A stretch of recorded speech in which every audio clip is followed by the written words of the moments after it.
नमस्कार दोस्तों, ब्लडी सत्य के एक और बहुत ही ज्यादा हैरान कर देने वाले खौफनाक एपिसोड में आप सभी लोगों का बहुत बहुत स्वागत है। दोस्तों, आज के इस वीडियो में मैं आप सभी लोगों को प्रेम नाम के लड़के की एक ऐसी दिल दहला देने वाली सच्ची घटना सुनाने वाला हूं ना कि सुनकर आप लोगों के रोंगटे खड़े हो जाएंगे। ये घटना सीधे सीधे ब्रह्म राक्षस और साईं बाबा से जुड़ी हुई है। बहुत ही यूनिक कहानी है दोस्तों, लेकिन सच्ची कहानी है। प्रेम ने मुझे इंस्टाग्राम में पूरी ये कहानी लिख भेजी थी। खैर, शुरुआत करते हैं इस स्टोरी से, जो कि है 2017 की, जब ये दुनिया नॉर्मल हुआ करती थी। ऐसी कुछ दुनिया में था ही नहीं। प्रेम और प्रेम के बड़े भाई दोनों ही साईं भगवान के बहुत बड़े भक्त थे।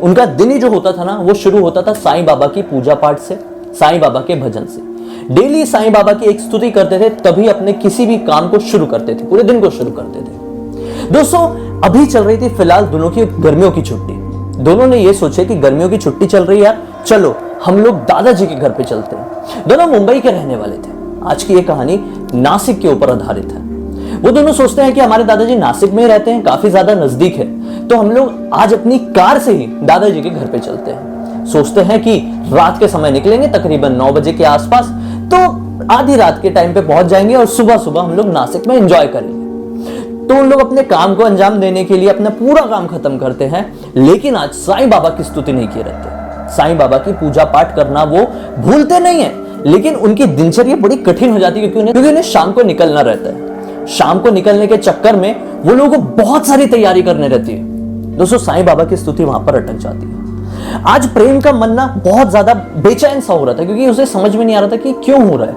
वो ये चीज बचपन से करता आ रहा था, साईं बाबा की जो भक्ति है, स्तुति है, तभी अपने दिन आगे बढ़ाता था, लेकिन आज उसने ऐसा नहीं किया था। तभी शायद उसे बेचैनी हो रही थी, या फिर कोई होने वाली अनहोनी का संकेत उसे मिल रहा था यूनिवर्स की तरफ से। मैंने कई वीडियोस में बताया हूं कि जो यूनिवर्स होता है, जो ब्रह्मांड होता है, जो प्रकृति होती है, हमें सिग्नल देती है अच्छे बुरे का। खैर, दोनों अपनी प्लानिंग को अंजाम देते हुए रात के 9 बजे गाड़ी निकालते हैं। प्रेम के बड़े भाई ड्राइविंग सीट पर रहते हैं। ड्राइविंग करते करते दोनों आधे रास्ते में ट्रेवल कर ही लिए होते हैं कि वो लोग पहुंचते हैं कसारा घाट पर। कसारा घाट, जो कि एक तरीके से बहुत ही ज्यादा हॉन्टेड माना जाता है। माना जाता है कि यहाँ पर तरह तरह के भूत प्रेत लोगों को पीछे पड़ जाते हैं, उनको परेशान करते हैं। कई सारे छलावा के केसेस सामने आए, जैसे कि मैंने अपने पहले के वीडियोस में बताया हूं कि इसके ऊपर काफी सारे सीरीज बन चुके हैं। फियर फाइल्स, आहट, फिर कोई है, इस जगह को कवर कर चुके हैं। ये जगह सचमुच में हॉन्टेड है, बहुत सारे लोगों ने एक्सपीरियंस किया है। प्रेम और प्रेम के बड़े भाई इस रास्ते तक पहुंचे ही रहते हैं कि अचानक से रास्ते के बीचों बीच उनकी गाड़ी खराब हो जाती है। प्रेम के बड़े भाइयों को समझ में नहीं आता है, सोचते हैं कि यार मैंने अभी तो सर्विसिंग कराया था, फिर क्यों हुआ, फिर क्यों मेरी गाड़ी आगे नहीं बढ़ पा रही है। प्रेम से कहते हैं कि तुम गाड़ी में बैठे रहो, मैं उतरता हूं और गाड़ी में धक्का लगाता हूं। हालांकि प्रेम को भी ड्राइविंग करना आता था, तो प्रेम स्टीयरिंग संभाल रहा था। प्रेम के बड़े भाई धक्का लगाने के लिए उतरते हैं, लेकिन ना जाने क्यों धक्का लगाते लगाते प्रेम के बड़े भाई को बहुत ही ज्यादा थकान हो जाती है। उन्हें समझ में नहीं आता है कि ये कैसे हो रहा है। उनकी सांसें बहुत ज्यादा फूलने लगती है, अजीब से घबराहट होने लगती है।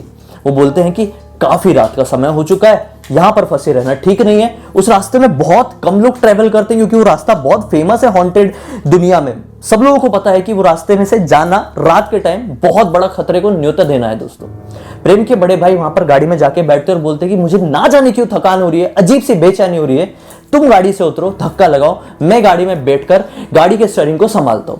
प्रेम उतरता है और गाड़ी को धक्का लगाना शुरू करता है। धक्का लगाते लगाते अचानक से प्रेम के बड़े भाई खिड़की की तरफ से मुंह बाहर निकालते हैं और अपने छोटे भाई यानी कि प्रेम को बोलते हैं, प्रेम जल्दी आ, गाड़ी में बैठ। दोस्तों, प्रेम को समझ में नहीं आता कि क्या गड़बड़ है। अचानक से प्रेम को यह नोटिस होता है कि मेरे पीछे पीछे कोई गाना गाते हुए चल रहा है, एक लंबा सा मोटा तगड़ा सा आदमी। और वो गाना प्रेम ने कभी नहीं सुना था, अलग सा ही कोई क्लासिकल सॉन्ग टाइप का था। प्रेम थोड़ा घबरा जाता है। उसके प्रेम के बड़े भाई नॉन स्टॉप उसे बोल रहे थे, जल्दी आ, गाड़ी में बैठ, जल्दी आ, तेरे को समझ में नहीं आ रहा क्या। प्रेम हक्का बक्का रह जाता है, गाड़ी के अंदर फटाक से जाता है। दोनों आंख बंद करते हैं, साईं बाबा का नाम लेते हैं, और जैसे ही दिल से साईं बाबा को पुकारते हैं, गाड़ी स्टार्ट हो जाती है। उससे पहले कम से कम 25 बार ट्राई कर चुके थे, गाड़ी चालू नहीं हुई थी। इस बार गाड़ी चालू हो जाती है और बिना आओ न ताओ देखे वो लोग गाड़ी को भगा डालते हैं। पहुंचते नासिक अपने दादाजी के घर पे। अब दादाजी से सुबह के टाइम पे लोग डिस्कस करते हैं कि दादाजी ये मैटर हुआ था, गाड़ी खराब हो गई थी कसारा घाट पर, और पता नहीं कौन आदमी था, बड़ा लंबा चौड़ा सा, वो अजीब सा गाना गा रहा था, अजीब सा दिख रहा था, और उसे देखकर जब वो आया, नहीं भी देखे थे ना, तब भी मन में अजीब सी बेचैनी होने लगी थी। तो दादाजी को तुरंत टेंशन हो जाती है। बोलते तुम लोग ठीक हो कि नहीं, उस आदमी ने तुम्हें हाथ तो नहीं लगाया, उसकी तरफ तुमने ज्यादा देखा तो नहीं। दादाजी एक के ऊपर एक सवाल दागे चले जाते हैं। प्रेम और उसके बड़े भाई बड़े हैरान होते, बोलते क्यों, क्या आप इतना क्यों सवाल कर रहे हैं, क्या क्या राज है उसके पीछे का, जरा बताइए। दादाजी बताते हैं कि आज से काफी साल पहले की बात है, काफी साल, तकरीबन 70 साल पहले की। 70 साल पहले करीब यहां पे जो कसारा घाट है ना, वहां पे एक छोटा सा गांव है, वहां पर एक ब्राह्मण रहा करता था। वो ब्राह्मण जो था ना, बहुत ही गुस्सैल नेचर का था, कहने का ब्राह्मण था, कहने का ब्राह्मण, सारे कुकर्म करता था। जो उसका जन्म था, मतलब ब्राह्मण कहना तो गलत होगा उसे, बस उसका जो जन्म था वो ब्राह्मण कुल में हुआ था, ब्राह्मण समाज में हुआ था, इसी वजह से लोग उसे ब्राह्मण कहते थे। लेकिन जो उसके कर्म थे वो एक राक्षस की तरह थे। बहुत सारे उसने दंगे किया था वो जमाने में, वहां पर लड़ाई झगड़े करता था, मतलब चोरी चकारी करता था, बुरे बुरे काम करता था। दोस्तों इसी वजह से उसका जो पूरी जिंदगी थी वो पूरी बर्बाद हो गई थी। जहां पर उसके पिताजी पूजा पाठ करवाते थे लोगों के घर पे, लोगों को अच्छे कर्मों का ज्ञान देते थे, उसके दोनों बड़े भाई भी बहुत ही अच्छे अच्छे सत्संग कराते थे लोगों के घर घर में जाकर। वहीं पर ये जो सबसे छोटा वाला भाई था, इसको बस एक ही चीज से प्यार था, वो था गाना। ये जिंदगी में बस गाना गाते रहना चाहता था और बस सारे बुरे काम करता रहता था। तो इसी वजह से बुरे काम करते रहता था। उसने गाने की दुनिया में बहुत आगे बढ़ने की कोशिश किया, लोगों से प्रेरणा लेकर आगे समझने की कोशिश किया इस दुनिया को, लेकिन वो समझ नहीं पाया और इसी चीज की ख्वाहिश के साथ उसकी मृत्यु हो गई। ऐसा कहा जाता है, दादाजी ने सारी बात बताया, ऐसा कहा जाता है कि जो ब्राह्मण पूरी जिंदगी में कुकर्म किया रहता है, बुरे बुरे काम किया रहता है, लोगों को परेशानी पहुंचाया रहता है, अपने माँ बाप को परेशानी, अपने बड़े भाइयों को परेशानी, पूर्वजों का नहीं होता, ऐसे ब्राह्मण को श्राप लगता है। और वो श्राप लगने के बाद वो ब्राह्मण एक प्रेत में तब्दील नहीं होता है मृत्यु के बाद, बल्कि वो एक ब्रह्म राक्षस में तब्दील हो जाता है। और वो ब्रह्म राक्षस बहुत बहुत बहुत सालों तक, सदियों तक भटकते ही रह जाते हैं, जब तक उनकी मन की सारी इच्छाएं पूरी नहीं हो जाती। या फिर ये कह लो कि इच्छाएं तो अलग चीज है, उनके सारे पापों का फल वो यहीं पर नहीं काट लेते, तब तक वो ब्रह्म राक्षस बनकर इस दुनिया में भटकते रहते हैं। और बस उनका एक ही काम होता है, आते जाते रहने वाले लोगों को परेशान करते रहना।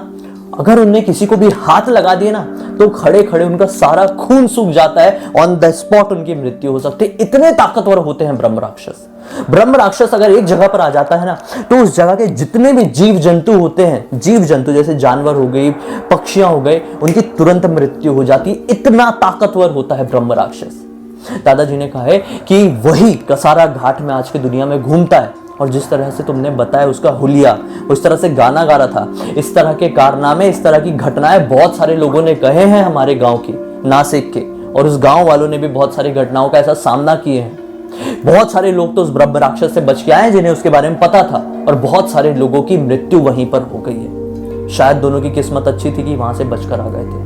प्रेम बहुत ज्यादा घबरा जाता है, समझ जाता है कि साईं बाबा की स्तुति नहीं कर पाए थे, इसलिए शायद साईं बाबा उनकी परीक्षा ले रहे थे कि ऐसी मुश्किल घड़ी पर उन्हें साईं बाबा याद रहते हैं कि नहीं। उसके मन में एक ठंडक पहुंचती है कि साईं बाबा हमेशा हमारे साथ है। वो बस जाता है बाबा के पास, एक मूर्ति रहती है उनके घर पे साईं बाबा की, हाथ जोड़कर कहता है कि बाबा एक संकेत दे दीजिए कि कल आपने ही हमें बचाए थे, नहीं तो हम बहुत बड़ी मुसीबत में फंस जाते। ये कहकर आंखें बंद करके हाथ नीचे करता है, बाहर की तरफ बढ़ता है और अपने दादाजी से कहता है कि दादाजी हम पास वाली दुकान से आते हैं, थोड़ा कुछ सामान लेकर बिस्किट चाय वगैरह पिएंगे। वो जैसे ही अपने घर से बाहर निकलता है तो उसे एक बूढ़ा सा फकीर दिखाई देता है प्रेम को। प्रेम अकेला आता है, प्रेम का बड़ा भाई घर पे ही रहता है। बूढ़े फकीर को वो जेब से 20 रुपए का नोट निकाल कर दे देता है और कहता है कि बाबा यहीं पर रुकिए, मैं बिस्किट लेने के लिए जा रहा हूँ, पास में ही चाय की दुकान भी है, चाय खरीद के लाऊंगा, आपको जरूर पिलाऊंगा, बिना चाय पिए मत जाइएगा। काफी ज्यादा गरीब दिख रहा था वो आदमी। वो गरीब आदमी मुस्कुरा कर उसे हाँ कहता है। प्रेम को उसकी मुस्कुराहट में एक अलग से ही चमक दिखी थी, एक अलग से ही रौनक दिखी थी। उसकी मुस्कुराहट को देखकर प्रेम का मन जो था वो पूरी तरह से तृप्त हो गया था। खुशी खुशी जाता है और बहुत ही जल्दी चाय लेकर वापस लौट जाता है। विदिन 5 मिनट्स देखता है कि जहां पर वो बाबा, फकीर बाबा खड़ा था, वहां पर कोई भी नहीं था, कोई भी नहीं।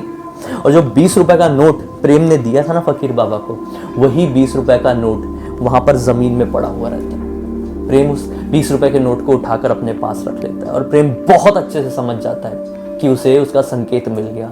साईं बाबा ने उसे दर्शन दिए। साईं बाबा ने ही उसकी कल ब्रह्म राक्षस से जान बचाई थी। साईं बाबा की अगर आराधना में वो लीन नहीं होता तो शायद आज वो बहुत बड़ी मुसीबत में पड़ सकता था। उसके बाद से प्रेम और प्रेम के परिवार वालों की श्रद्धा साईं बाबा में और भी ज्यादा बढ़ती चली गई। दोस्तों, इसी के साथ इस वीडियो को हम लोग यहीं पर खत्म करेंगे। उम्मीद करते हैं कि आपको आज का ये वीडियो अच्छा लगा होगा। अच्छा लगा है तो इस वीडियो को लाइक कर दीजिए, चैनल को सब्सक्राइब करके बेल आइकन दबा के ऑल के ऑप्शन में क्लिक कर देना। थोड़ा फंबल भी हो रहा हूं मैं, माइंड मत करना। और हाँ, मन में किसी भी तरह के सुझाव है इस वीडियो को लेकर या फिर ऐसी ही मिलती जुलती कहानियां हैं आप लोगों के पास तो इंस्टाग्राम में लिख भेजिए। हम आपके ऊपर जरूर वीडियो बनाने की कोशिश करेंगे। अगले वीडियो में फिर से मिलते हैं दोस्तों। तब तक के लिए बहुत बहुत धन्यवाद। आपका दिन शुभ हो।